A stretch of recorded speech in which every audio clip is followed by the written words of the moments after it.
오늘 주신 하나님 말씀은 히브리서 2장입니다.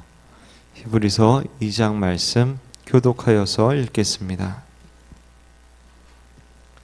그러므로 모든 들은 것을 우리가 더욱 간절히 삼갈지니 혹 흘러 떠내려 갈까 염려하노라.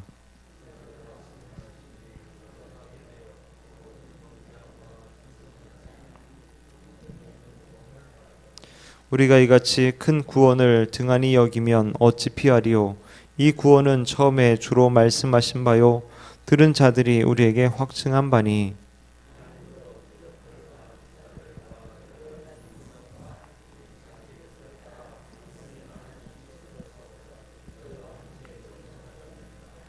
하나님이 우리의 말한 바 장차 오는 세상을 천사들에게는 복종케 하심이 아니라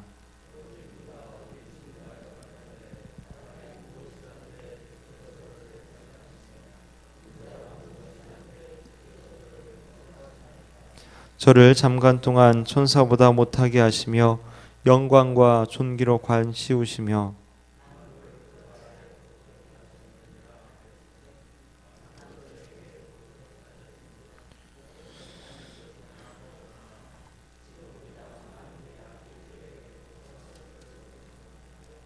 오직 우리가 천사들보다 잠깐 동안 못하게 하심을 입은 자 곧 죽음의 고난받으심을 인하여 영광과 존귀로 관쓰신 예수를 보니 이를 행하심은 하나님의 은혜로 말미암아 모든 사람을 위하여 죽음을 맛보려 하심이라.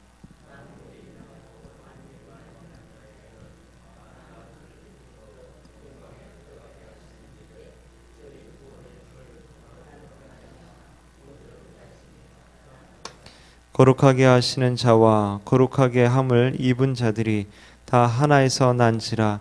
그러므로 형제라 부르시기를 부끄러워 아니하시고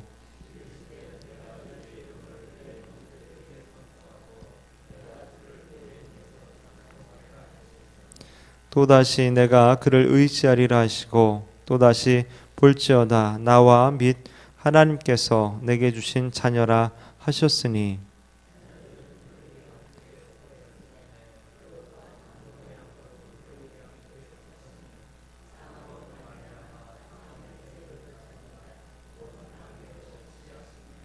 또 죽기를 무서워함으로 일생에 매여 종노릇하는 모든 자들을 놓아주려 하심이니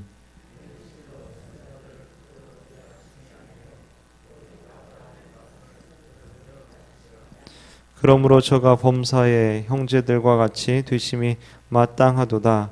이는 하나님의 일에 자비하고 충성된 대제사장이 되어 백성의 죄를 구속하려 하심이라.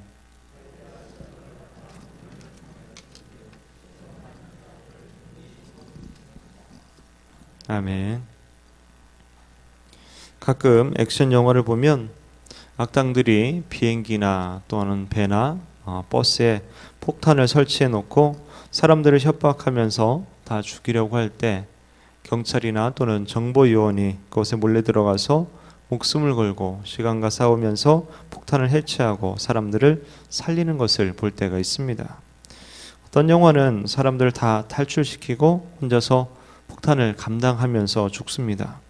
그러다가 마지막 장면에 어떻게 살았는지 짠하고 나타나기도 합니다. 실제로 예수님은 우리를 구하시기 위해서 죽으시고 다시 살아나셨습니다. 오늘 말씀에 예수님께서 우리를 구원하시기 위해서 천사보다 못한 존재가 되었다라고 이야기하고 있습니다. 어제는 천사보다 탁월한 존재다라고 말했지만 오늘은 천사보다 낮아지셨다라는 이야기를 합니다. 한시적이지만 천사보다 낮아지신 것은 하나님의 자녀들을 대신하여 고난을 당하심으로 우리들을 형제로 삼고 죽음의 권세를 가진 마귀를 멸망시켜 성도들을 죄와 죽음에서 구원하시기 위함임을 말씀하고 있습니다. 또한 그리스도께서 인간과 같이 되심으로 친히 시험받으시고 고난을 겪으셨기 때문에 시험받는 자들을 친히 도우실 수 있음을 말씀하고 있습니다. 즉 그리스도의 낮아지심은 그저 단순히 낮아지신 것이 아니라 성도들의 구원과 중보를 위해서 필연적인 일이었음을 말씀하고 있는 것이죠. 2절 3절 보면 천사들로 하신 말씀이 견고하게 되어 모든 범죄함과 순종치 아니함이 공변된 보응을 받았거든 우리가 이같이 큰 구원을 등한히 여기면 어찌 피하리요?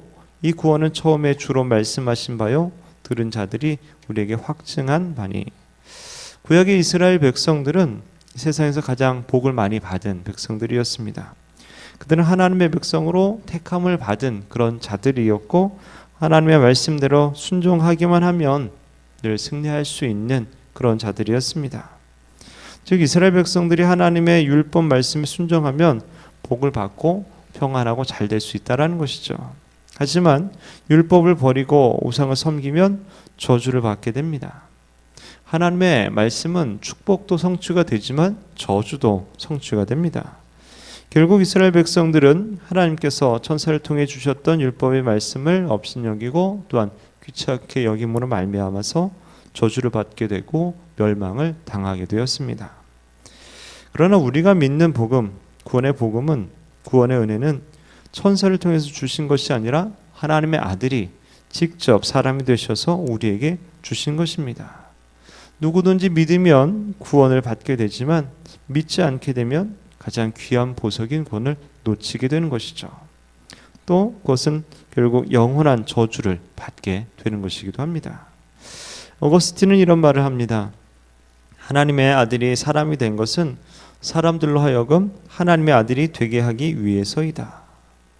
지극히 높으신 하나님의 아들 예수님께서 우리와 똑같은 사람이 되셔서 우리 믿는 자들을 지극히 높으신 하나님의 아들이 되게 하신 것이다 라는 것이죠.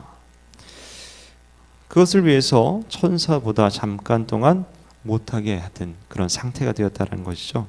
9절에 보면 오직 우리가 천사들보다 잠깐 동안 못하게 하심을 입은 자 곧 죽음의 고난 받으심을 인하여 영광과 존귀로 관쓰신 예수를 보니 이를 행하심은 하나님의 은혜로 말미암아 모든 사람을 위하여 죽음을 맛보려 하심이라. 예수님께서는 우리와 연합하셔서 그 예수님의 의를 우리에게 주시기 위해서 우리의 모든 죄를 다 가지시고 죽으셨습니다.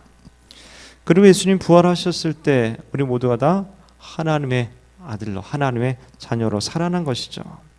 우리는 예수 그리스도를 믿음으로 죽은 예수님과 하나가 되어서 예수님이 죽으실 그때에 우리의 옛사람이 함께 죽은 것이고 예수님 부활로 살아나셨을 때 그 부활 생명으로 다시 살아난 그 생명으로 살고 있는 것입니다.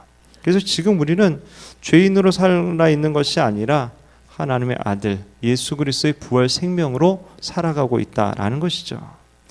이것이 우리 머리는 도무지 이해하기 어려운 하나님의 신비이고 하나님의 놀라운 은혜인 것이죠.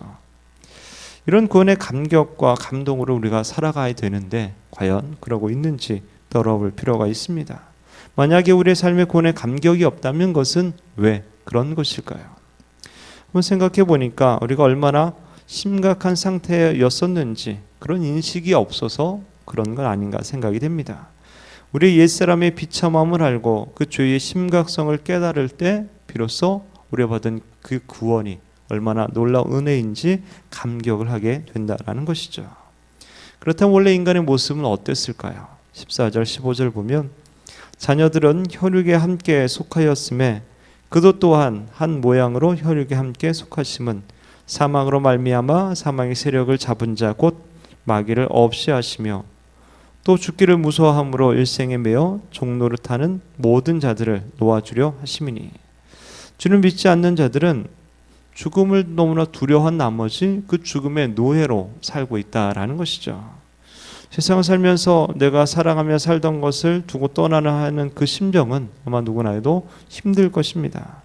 또 죽음이 어느 장소에서 우리를 기다리고 있는지 알지 못하기 때문에 굉장히 두렵게 되는 것이죠.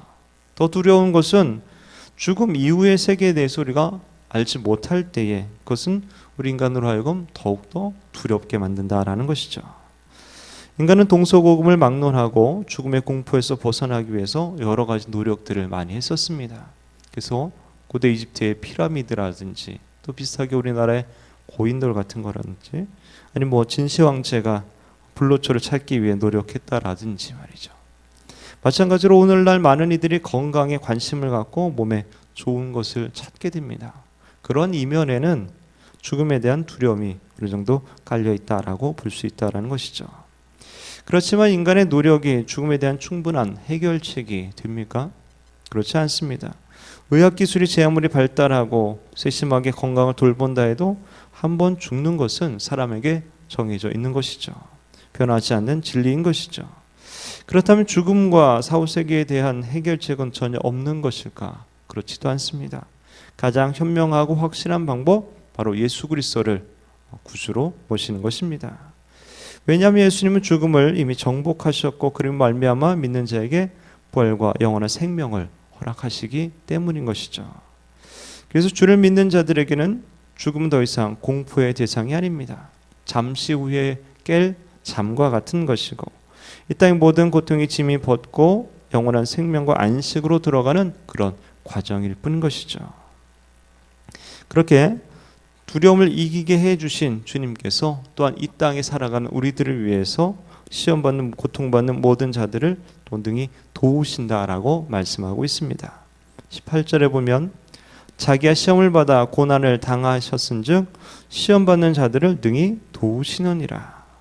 주님께서 친히 시험과 시련 고통을 당하셨기 때문에 그것이 얼마나 괴롭고 힘든 것인지 안다라는 것이죠. 그 시험 앞에 우리의 연약함도 안다라는 것입니다. 그래서 도우실 수 있다는 거죠. 복음서에 보면 예수님께서 육신적인 배고픔의 고통을 당하시기도 하고 또 바리새인이나 가까운 제자의 시험을 받기도 했습니다. 고난이나 죽음이 아닌 좀 더 수월한 방법을 택하라는 그런 유혹을 받기도 하셨습니다. 십자가 죽음 앞에서 주님의 고통은 마음이 심히 고민하여 죽게 되었다, 이런 표현을 쓸 정도로 정말로 힘든 것이었습니다. 또한 그토록 사랑했던 제자들로부터 외면당하고 배신당하는 고통도 맛보았습니다. 그런데 시험을 당하신 주님은 우리와는 다르게 시험은 당하셨지만 그 시험에 굴복해 넘어지지는 않으셨습니다. 그렇기 때문에 주님께서는 시험 받으며 고난 당하는 주님의 백성들을 능히 도우셔서 승리할 수 있게 해 주신다라는 것이죠. 주님은 우리의 육신적인 고통을 알고 계십니다. 하나님의 방법을 포기하라는 그런 유혹도 알고 계십니다. 우리의 정신적이고 감정적인 고통도 알고 계십니다. 때로 흔들리고 갈등하는 믿음의 연약함도 알고 계십니다. 그래서 우리를 도우실 수 있습니다. 이미 그 모든 고통에서 승리하신 주님께서 우리를 승리로 이끄실 수 있다라는 것이죠. 그 주님으로 인해서 날마다 담대하시고 또한 힘을 내시기 바랍니다. 사랑하는 성도 여러분, 우리는 때때로 내 편이 아무도 없다고 생각하지만 하나님께서, 주님께서 여전히 계십니다.